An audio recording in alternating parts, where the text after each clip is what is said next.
Well, hello, IDS 105 students, and welcome to week 5 here in the IDS 105 learning community. Y'all, you have officially made it past the halfway point of the term. And trust me when I say these next couple of weeks are going to move really quickly. So make sure that you know what assignments are due, when they're due. This is a great time to lean on your resources here at the university and even outside the classroom. And just remember, if you're stuck, connect. We're here and we're so excited for you to finish the last half of your term. First and foremost, your experience here at Southern New Hampshire University is important to us. It is our policy and practice to create an inclusive and accessible learning environment. If there are aspects of instruction or course design that present barriers to accessibility, please notify the Online Accessibility Center, the OAC, as soon as possible at 866-305-9430. You can also email them at oac@snhu.edu or visit the Online Accessibility Center website. Couple of webinar reminders. This is an academic space, so always be mindful of your conduct.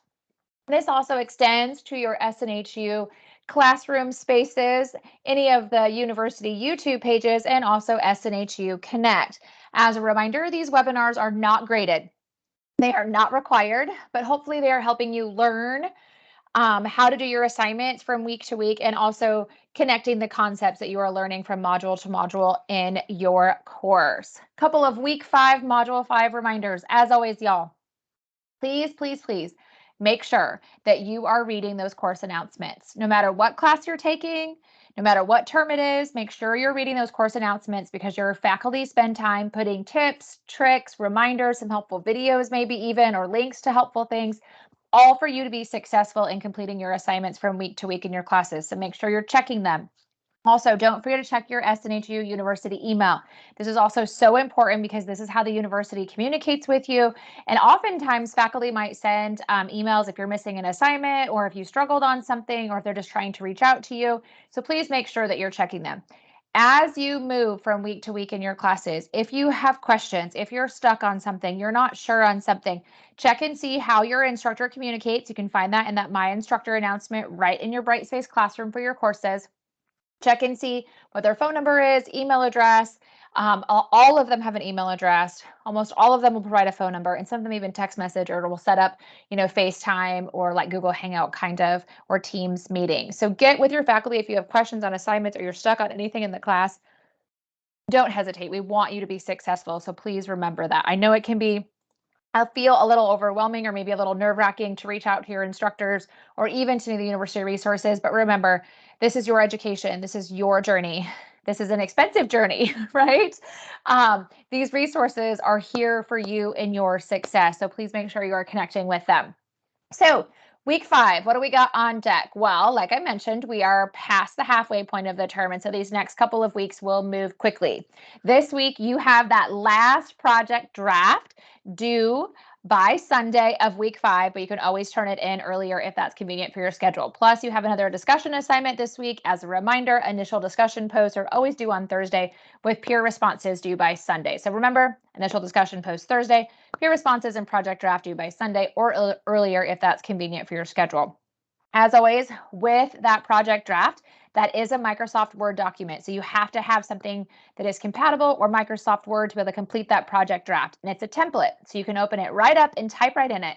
You can utilize the same exact template that you have been utilizing all term long from week to week as you've been submitting your project drafts. If you did something a little bit unique and maybe didn't use the exact template but still had all the questions, make sure everything is in one cohesive document so it is easy for your faculty member to find the questions and make sure that you have a completed guidebook when you're all set and done, okay? So this is the very last section of your template we'll be completing this week here in Module 5. We're going to talk a little bit more about that here in a minute. As a reminder, video note submissions are not permitted for the project drafts. If you, for some reason, don't have access to Word, remember you get Office 365 for free, and make sure you're paying attention to which questions you're answering for the project draft. This is your last one. So it's going to feel really good to have this project kind of completed and off of your schedule. So this week in IDS 105, we are centering in on the concept of conflict. And so I wanted to kind of just talk a little bit about why we might experience conflict and why conflict maybe could be a good thing. First and foremost, I want you to think for a minute of any recent conflicts that you maybe have had in your life. This could be at home, this could be at school, this could be at work. Does this sound familiar? Kind of from our scenario situations, right? But really, seriously, take a minute and think about the last time you really experienced any conflict. It could be from a difference of opinion. It could be that it was conflict because of a miscommunication. It could be conflict because there was a difference in values, or maybe there's a lack of trust somewhere. Now, as you consider those things, think about maybe what you could have done differently in the situation or what you wish would have gone differently in the situation and how you maybe could change that moving forward. So think about it just for a second. Often when we experience conflict, it gives us that like, ugh, that icky feeling, right? We just don't like it. Some of us don't like conflict. Some of us might really love it, but a lot of us tend not to like conflict because we think that it's a bad thing, right? But it doesn't always mean that it's a bad thing. Conflict can also be a good thing. Sometimes when we experience conflict, it allows us to see the perspective of others that are in our life, right? You might learn something new about somebody. You might learn something about their background or their history. You might learn a whole new concept. You might experience something new. Plus, the other thing about conflict is it typically allows her feelings and thoughts to be seen and heard that otherwise may not have come up. We can learn a lot about each other through conflict, and it can also help us solve issues and problems moving forward. Because sometimes when we experience a conflict situation, there's usually a lesson in there somewhere, right? And it allows us to maybe utilize that experience the next time we experience conflict to have it be a smoother situation or have some kind of a resolution. So I just wanted to talk really quickly about conflict. This week's assignments are going to center around conflict, and I wanted you just to be thinking about it already before you dive into your material this week. As a reminder, make sure you are reviewing the content that's within your module, the reading that's within your module, in addition to the required resources section, okay? This week's discussion assignment, you are going to address the following in your initial post. One, what is an example of a conflict situation you have seen in films, television, shows, or books? This is one of my favorite discussions. I think I say that every week actually, but I really do like this one because it's really, everybody watches different things or reads different things.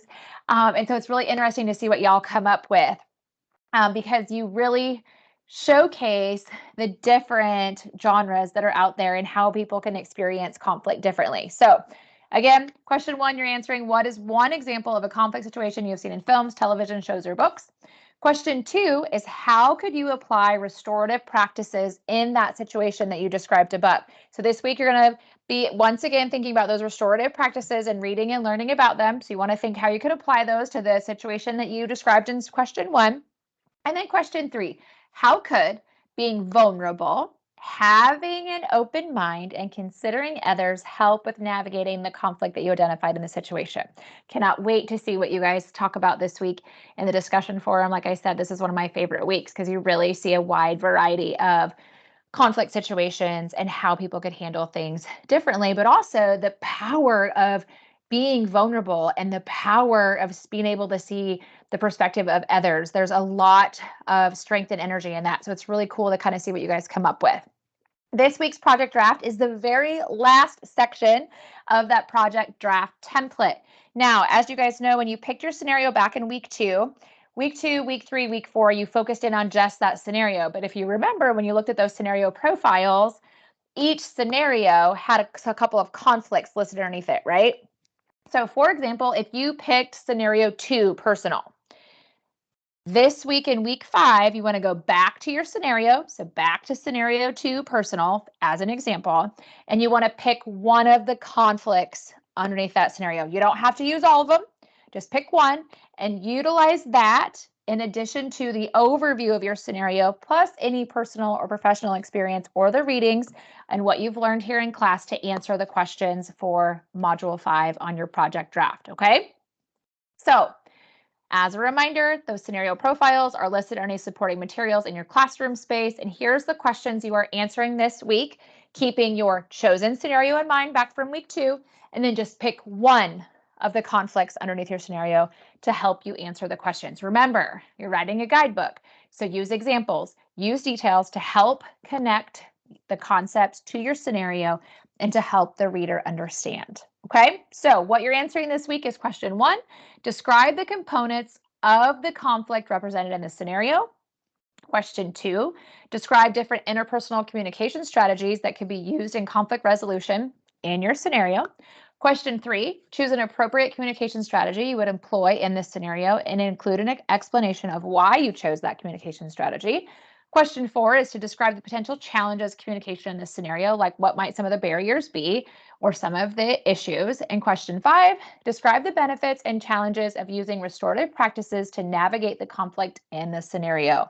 Again, you're using the scenario that you've used all term long, and you want to just center in on one of the conflicts listed underneath it and use a combination of that plus what you've learned here in class and any personal and professional experience to help you answer the questions here for week 5, okay? Now, the other thing I want to remind you, this point of the term, you might be doing really awesome. Some of you might be feeling great about your classroom abilities and how you've been turning in your assignments. Some of you might have fallen behind or struggled on some things, or you might be somewhere in the middle. Or maybe you just have life happening outside of class, or whatever might be going on. I want to remind you about the resources and social supports you have to support your success.